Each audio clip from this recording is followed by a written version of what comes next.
Ontem eu li uma entrevista do cantor Lobão com o jornal Estado de São Paulo e eu quero ler para vocês uns trechinhos aqui porque me chamou a atenção e eu acho que a gente pode pensar um pouco sobre o que foi dito nessa entrevista, né?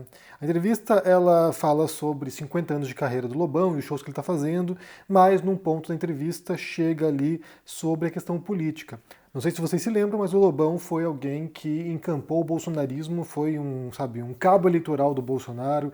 Ele fazia lives com o Olavo de Carvalho, ele fazia lives com o Nando Moura, ou seja, foi alguém que aderiu a esse ideal extremista de direita no Brasil e ao longo do mandato do Bolsonaro, ele foi se afastando e passou a ser um crítico veemente do Bolsonaro, inclusive defendendo o impeachment. Então, assim, ele partiu de apoiador fanatizado quase para um crítico ácido. Esse foi um percurso que vários apoiadores do Bolsonaro acabaram fazendo, né? Joyce Hasselman, por exemplo, o Alexandre Frota, entre outros que foram fazendo esse percurso aí de adesão para crítica e pedidos de impeachment. E aí, num ponto da entrevista, ele é perguntado sobre isso, né? Então, assim, o entrevistador aqui do Estadão disse o seguinte: você que está sempre rodando o Brasil, como sente o país em 2024? Vê sinais de melhora ou ainda somos a terra do nunca? E aí o Lobão responde: a expectativa é a mãe da decepção, então eu não tenho expectativa simplesmente para não me decepcionar. Se o Brasil é esse atoleiro, que seja, sabe? Eu quero, antes de mais nada, viver a minha aventura. O que eu posso fazer e posso modificar geralmente são coisas internas, ou seja, me tornar uma pessoa melhor. Agora, essa coisa de ficar reclamando do mundo, isso evaporou de mim, não me irrito mais. E daí o repórter perguntou: e é por isso que você se afastou um pouco de debates políticos? Não vale mais a pena discutir? E aí o Lobão responde: eu me afastei absolutamente de política porque eu tive um insight epifânico em relação a que eu sou uma nulidade. Minha opinião não vai alterar 1 milímetro da realidade. Eu detesto política, detesto militantes, seja de direita, seja de esquerda. Poxa, estou com 66 anos e não vou ficar aqui gastando minha vida com inutilidades, coisas que não têm saída. Quero desenvolver minhas potencialidades, que eu acho que é a missão de qualquer ser humano. Se todo mundo pensasse que antes de qualquer coisa você tem que melhorar a si mesmo, não teríamos um monte de cretinos idiotas querendo modificar a vida dos outros, policiando, cancelando.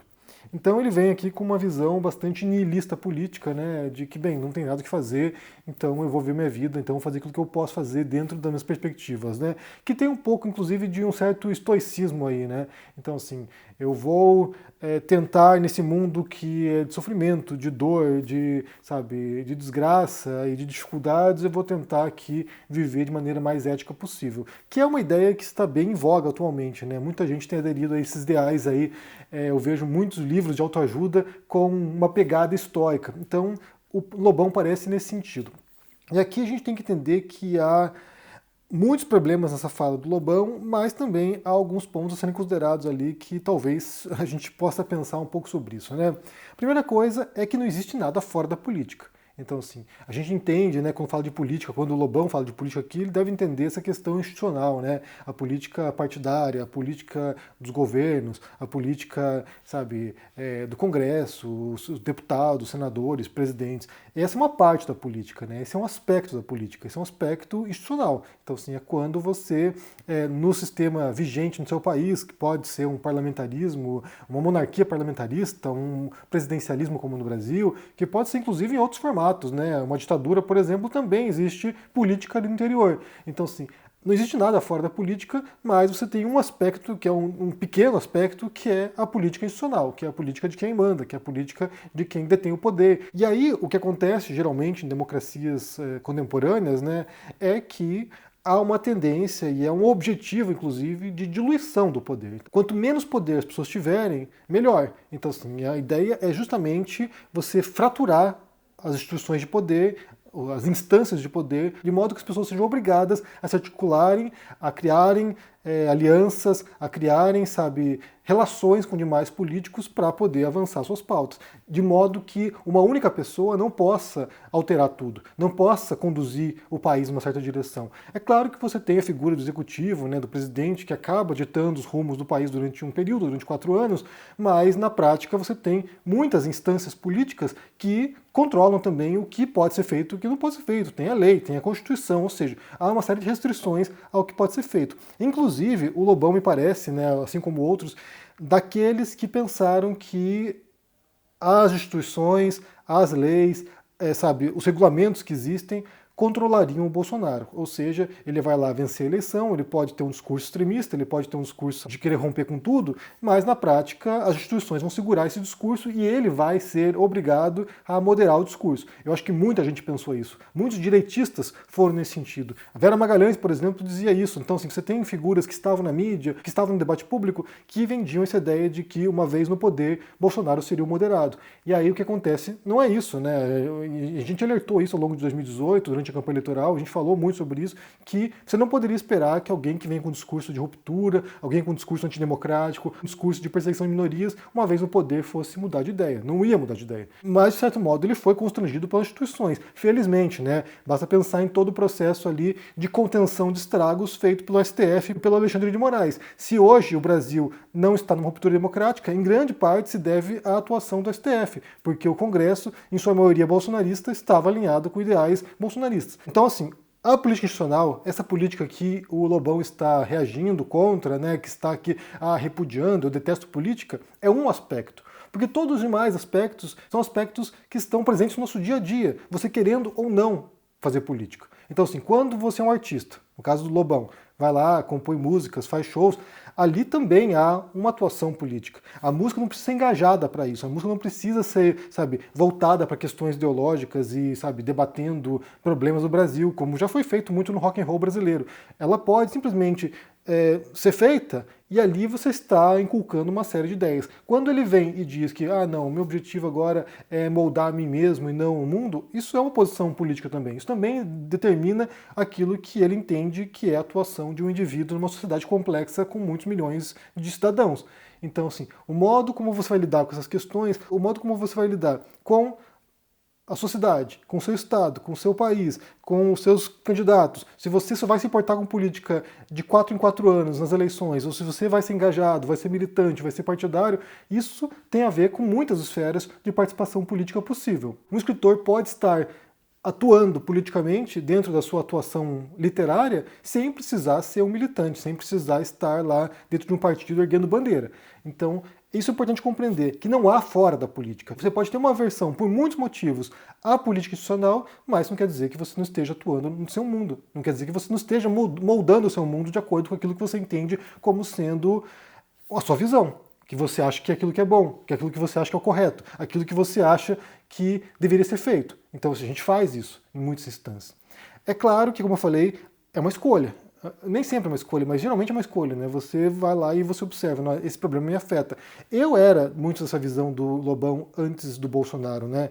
Então, assim, eu era alguém que vivia minha vida, fazia minhas coisas, escrevia meus livros e não estava muito ligado nessas questões. Eu só passei a me importar com isso, já falei muitas vezes aqui no canal, só passei a me importar com isso quando começa a surgir o discurso anti-imigrante, lá no Reino Unido, na Inglaterra, onde eu vivia, e aí esse discurso, que era o discurso do Brexit, ou seja, a extrema-direita britânica, estava querendo que o Reino Unido deixasse a União Europeia, e em grande parte o substrato desse discurso era um discurso anti-imigrante, anti-estrangeiro, ao perceber isso em 2016, que isso iria me afetar, que isso iria alterar minha vida, que isso iria me prejudicar, aí foi quando essas questões passaram a ser pungentes e emergenciais, e eu achei que eu deveria me manifestar. Então, assim, quando a questão política institucional passou a me afetar de maneira drástica no dia a dia, como imigrante, aí sim essa questão já não podia ser mais negligenciada. Então foi quando eu comecei a falar sobre a extrema-direita, sobre o Brexit, sobre o Reino Unido e sobre o Trump, que era o candidato na época à presidência dos Estados Unidos, que também tinha um discurso muito parecido. Imagino que muita gente entra na política por questões pessoais, por questões que afetam o seu grupo, o seu segmento, sabe, a sua ideologia. Então vamos supor que você tem lá um líder comunitário negro, um ativista por direitos e por representação negra, e ele sente que isso é ameaçado, ele pode se envolver sabe, politicamente, de modo a defender esses direitos. É isso que, em grande parte, é o representante que você elege dentro do Congresso. Você encontra lá um segmento, você encontra lá, sabe, um representante que compartilha dos mesmos ideais que você e essa pessoa vai te representar dentro da política institucional. Então, para mim, foi esse percurso, né? Foi perceber o risco que estava acontecendo aqui na Europa, em grande parte, de partidos populistas de extrema-direita ganhando visibilidade. Aqui na Espanha também é a mesma situação.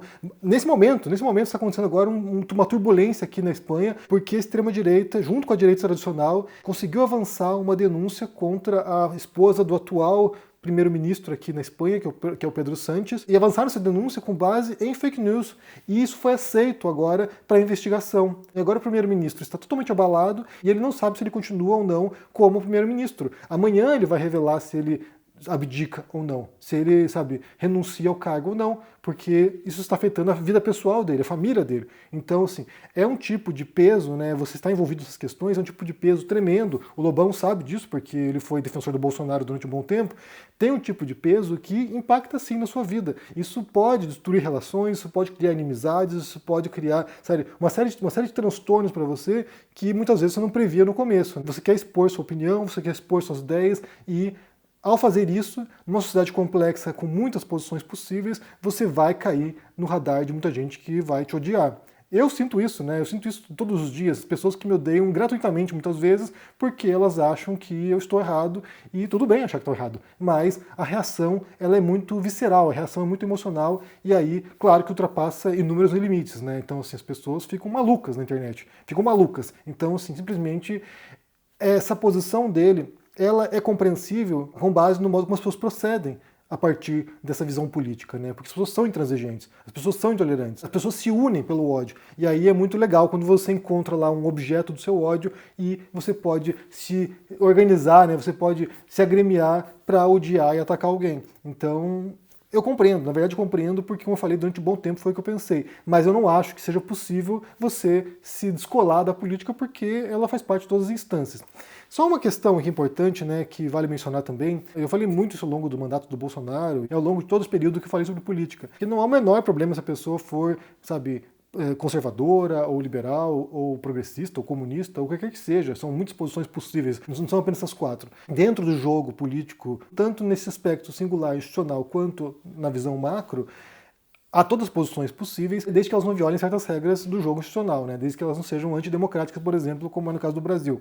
Então, assim, você pode defender suas ideias, desde que isso não leve à perseguição de outros grupos, desde que isso não leve à ruptura institucional. Até porque essas posições legítimas, elas não partem muitas vezes de, sabe, escolhas também. Elas são disposições mentais nossas, psicológicas, né? Eu já falei muitas vezes também aqui sobre isso, né, sobre psicólogos que trabalham com a questão política ou moral, como John Jost, como Jonathan Haidt, ou como o George Lakoff. E basicamente nós aqui, todos nós, temos uma predisposição a sermos mais progressistas ou mais conservadores, ou no meio do caminho, né? Algumas ideias progressistas, outras conservadoras, e a partir disso nós iremos atuar nesse mundo, né? Então, assim, a gente pode ser mais progressista em certos momentos, ou mais conservador em outros, ou progressista em certos campos da vida e conservadores em outros, e tudo bem. Até países autoritários, né, que tem censura, que tem, sabe, partido único, também existem facções mais progressistas ou mais conservadoras. Certamente na China, por exemplo, que é um país governado pelo Partido Comunista, existem segmentos dentro do partido ou em outras facções que são mais conservadoras. Certamente no Irã, que tem uma visão quase teocrática da política, com certeza também existem facções ou segmentos mais progressistas e que querem uma abertura maior. Então, assim, isso é inevitável, porque uma sociedade complexa, com milhões de habitantes, com certeza haverá as mais distintas ideias sobre o mundo, sobre a realidade. E aí cabe a cada um de nós decidir como vai atuar no interior disso. O Lobão tem todo o direito de ser conservador, se ele ainda for conservador, não sei se ele é, mas tem todo o direito de ter ideais conservadores. O que me parece um pouco contraditório, né, em relação ao rock and roll, que sempre foi, sabe, transgressor, mas tem todo esse direito. E do modo como ele decidiu agora tocar a sua vida, a sua carreira, também tem esse direito. Ele tem o direito de se alienar em termos políticos, né, de não querer agora abordar a questão política, de detestar a política institucional. Tem esse direito. Ninguém pode obrigá-lo a querer se envolver nessas questões. Até porque o niilismo político também é uma posição política, né? Mas não há a menor dúvida que essa frustração do Lobão também se deve ao modo como as coisas se deram, né? Ele foi lá, acreditou no candidato, ergueu a bandeira, vestiu a camisa, foi lá, encampou o bolsonarismo, encampou o escravismo, sabe, defendeu ideias esdrúxulas, ridículas, algumas delas, e na medida que foi percebendo o papelão que fez, ele foi, sabe, se frustrando e se afastando. Então, assim, não quero mais falar disso aqui porque olha o papelão que eu fiz. Tudo bem também, acontece, né? Muita gente que hoje defende ideias esdrúxulas, tanto de esquerda quanto de direita, supõe que vai chegar um momento que vão olhar para trás e falar, gente, como eu defendi ideias ridículas. Então, assim, é isso. Também tem a ver com maturidade, tem a ver com crescimento individual, tem a ver com compreensão da realidade, com leitura, com vivências, né? Muitas vezes tem muita gente que tem, sabe, uma cultura livresca, mas não tem compreensão da realidade. Tem pessoas que têm compreensão da realidade, mas não têm a base, né, o substrato teórico e assim por diante.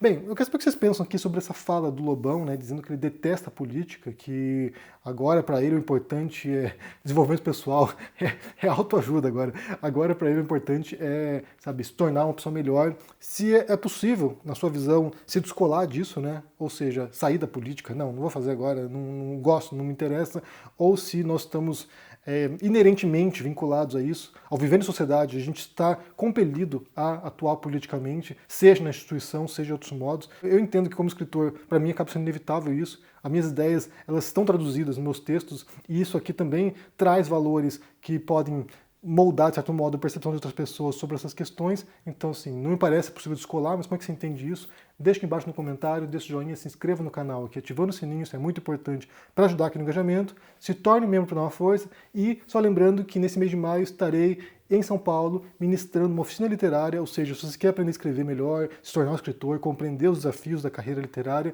vou deixar o link aqui na descrição. E hoje estou distribuindo, para quem deseja aprender a escrever melhor também, um material que é uma apostila de uma oficina literária norte-americana que eu traduzi. Vou deixar aqui também o link para você baixar. Baixe o material, leia, vai ajudar você bastante a compreender como montar uma história, como elaborar personagens. Então é bem interessante o material, de graça. Basta ir no link e baixar a sua apostila. Um forte abraço para ti, se cuide por aí e até mais. Tchau!